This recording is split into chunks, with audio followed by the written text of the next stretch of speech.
So what makes it, give me like a 60-second story on why is it called the Gold Coast? What is that all about? Oh, okay. So the Gold Coast really started 1917. 1917, correct.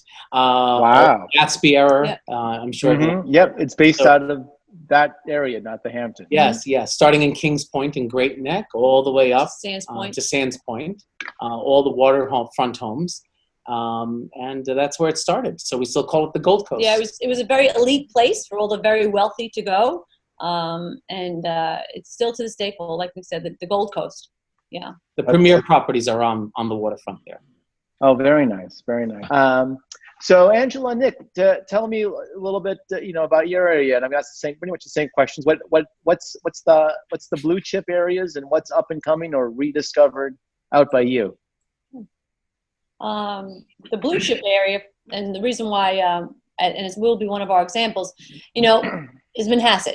Manhasset Okay. is, again, one of those towns, honestly, back when the market was crashing, we actually only had a 3% decrease in prices. 3%, which was almost nothing.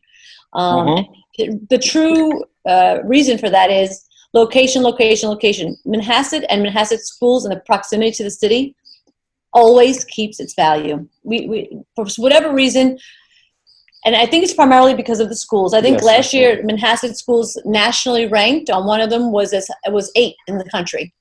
They really has a great school system. The proximity to the city, Manhasset has a really, really great reputation right now.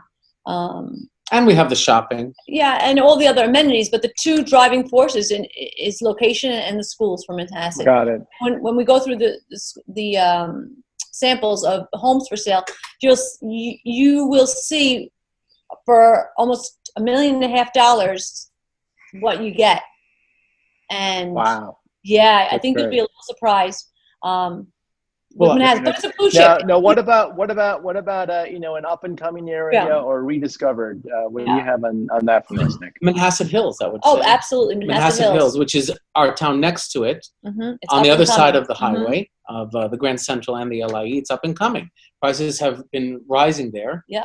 Continuously. Because they've started at 800,000 Yeah. only like 3 years ago, and now Right. they're up to 1.2. The same split Wow. and branch. it is Herrick School, which is it's not Manhasset schools, so it's But it is- Herrick schools, it but is it's a rated great very school, well. rated very well. But it's a lot of young families that want to be in the Manhasset proximity will go to Manhasset Hills, so it's a great alternate, and the taxes are much more reasonable than they are currently. Okay. And that makes sense. And what would be, again, asking the tough question, what would maybe not be a good thing out there, or why would somebody not enjoy being out there?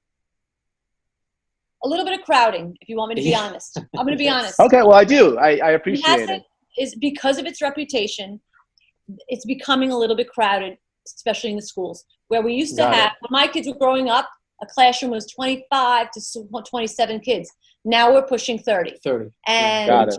right, and the parents, everyone's in an uproar, but a lot of young families are moving here. They're just coming from the city and they're moving out here. Because, listen, when you make a purchase, a home, it's usually your largest investment. You want to make sure you're going to be able to retain that investment or have it grow. In Manhasset, that's almost a guarantee that you will maintain your investment, or it even may grow 3 or 4 or 5 or 10%. So and that's been proven. Just the numbers show that it's almost a sure bet if you invest in Manhasset.